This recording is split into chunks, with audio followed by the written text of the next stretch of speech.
To freeze rows in a worksheet, click on cell A10 so that we can freeze rows 1 through 9.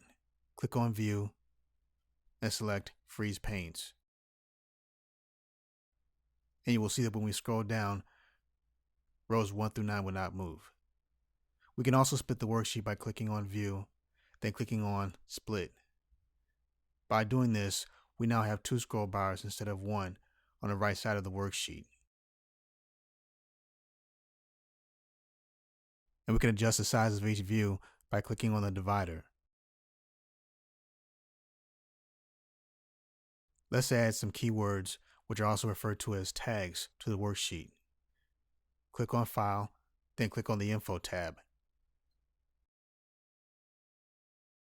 Under Properties, click in where it says Add a Tag, and type in the words spending, followed by a comma, and saving. Click on the back arrow, then save the file and close it by pressing Ctrl S, followed by Ctrl W.